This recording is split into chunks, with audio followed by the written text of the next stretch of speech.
In this lecture, we are going to talk about the civil rights movement in 1960 to 1980.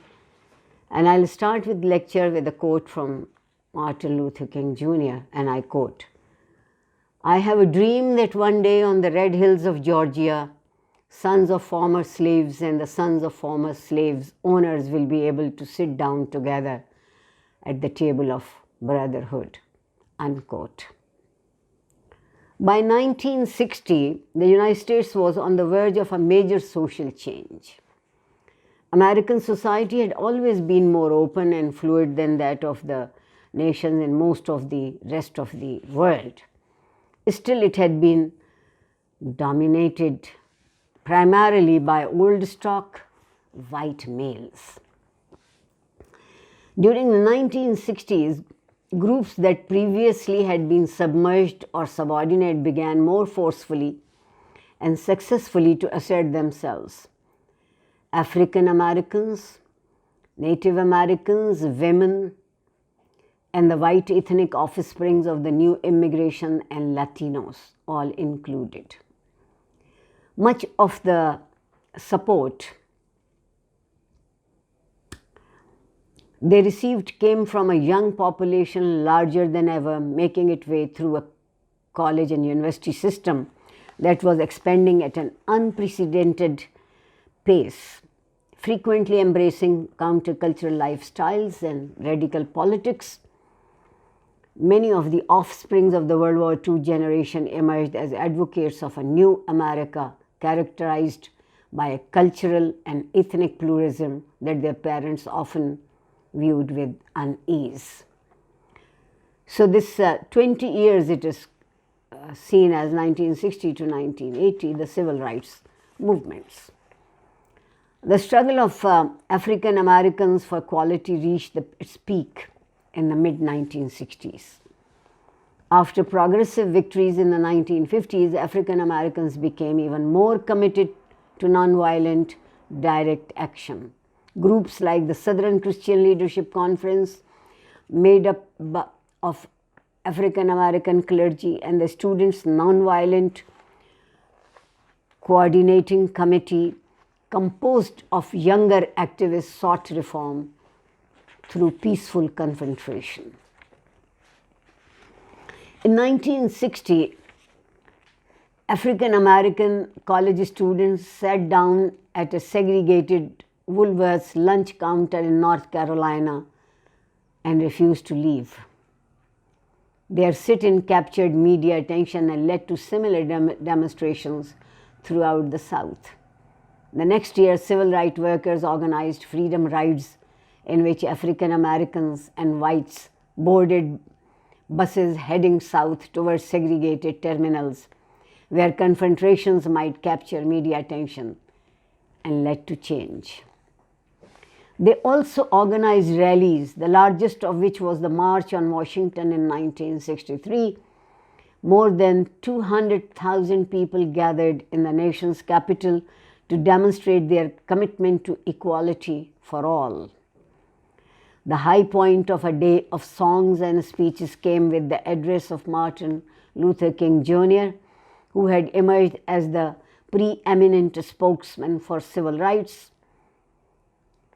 and his famous speech, "I have a dream that one day," as I quoted earlier, "on the red hills of Georgia, the sons of former slaves and the sons of former slave owners will be able to sit down together at the table of brotherhood," King proclaimed. Each time he used the refrain, "I have a dream," the crowd roared. And this is how the power of the blacks was being voiced, raised, and gathered. The level of progress initially achieved did not match the rhetoric of the civil rights movement. President Kennedy was initially reluctant to press the Southerners for support on civil rights because he needed their votes on other issues. Events driven by African Americans themselves forced his hand.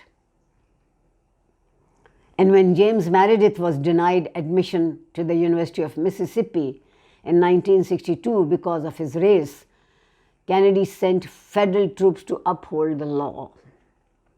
This happens when you say liberty, equality. After protest aimed at the desegregation of Birmingham, Alabama prompted a violent response by the police, he sent Congress a new civil rights bill mandating the integration of public places. Not even the March of Washington, however, could extricate the measure from a congressional committee, where it was still bottled up when Kennedy was assassinated in 1963. And President Lyndon B. Johnson was much more successful, displaying negotiating skills he had so frequently employed during his years as Senate Majority Leader. Johnson persuaded the Senate to limit delaying tactics, preventing a final vote on the sweeping Civil Rights Act of 1964. This was a great success, which outlawed discrimination in all public accommodations. The next year's Voting Rights Act of 1965 authorized the federal government to register voters where local officials had prevented African Americans from doing so. So now the Afro-Americans or blacks were becoming a political power. African Americans from 1968 onwards, 1 million were registered in the Deep South. Nationwide, the number of African American elected officials increased in a substantive number. In 1968, the Congress passed legislation banning discrimination in housing. Once unleashed, however, the civil rights revolution produced leaders impatient with both the pace of change and the goal of channeling African American into mainstream white society. Malcolm X, an eloquent activist, was the most prominent figure arguing for African Americans' separation from the white race. Stokely Carmichael, a student leader, became similarly disillusioned by the notions of nonviolence and interracial cooperation. He popularized the slogan, "Black Power to be achieved by whatever means necessary," in the words of Malcolm X. Violence accompanied militant calls for reform. Riots broke out in several big cities in 1966 and 1967. In the spring of 1968, Martin Luther King Jr. fell before an assassin's bullet. Several months later, Senator Robert Kennedy, a spokesman for the disadvantaged, an opponent of the Vietnam War, and the brother of the slain president, met the same fate. To many, these two assassinations marked the end of an era of innocence and idealism. The growing militancy on the left, coupled with an inevitable conservative backlash, opened a rift in the nation's psyche that took years to heal.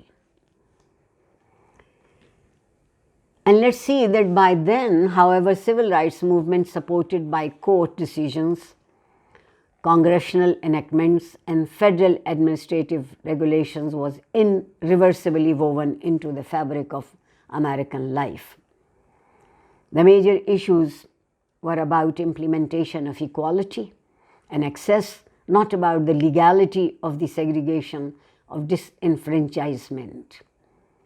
The arguments of the 1970s and thereafter were over matters such as busing children out of their neighborhoods to achieve racial balance in metropolitan schools, or about the use of affirmative action.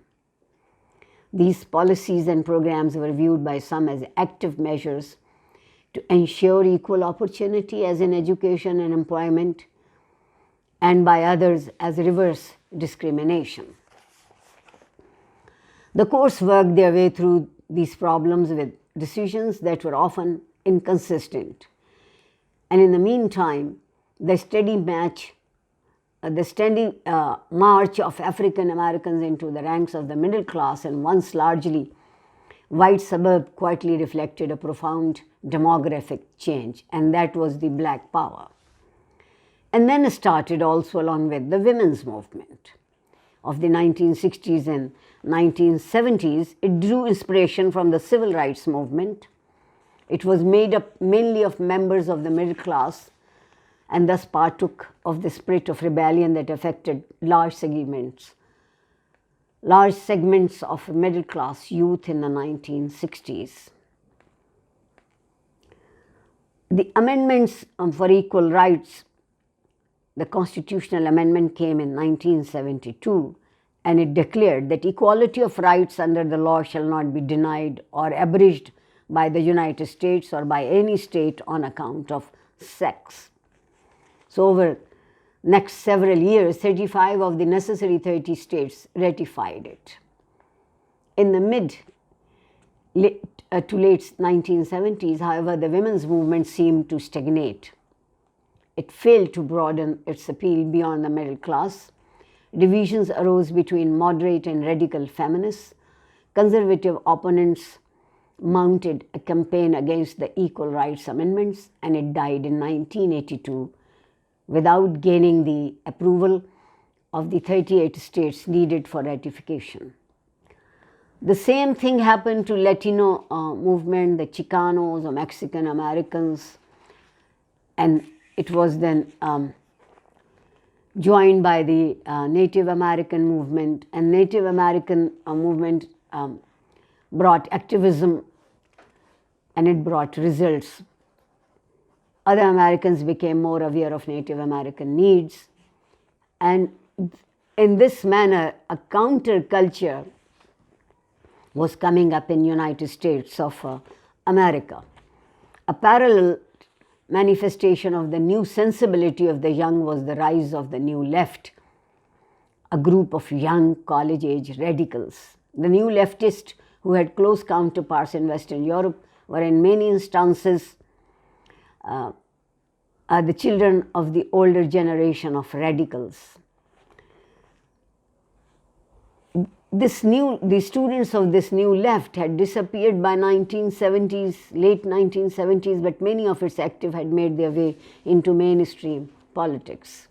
Before I say goodbye, let me take a minute to let you know that after this 5th week of online teaching, the 6th week will be your midterm, and I will write to you in detail an email about this midterm and its modalities.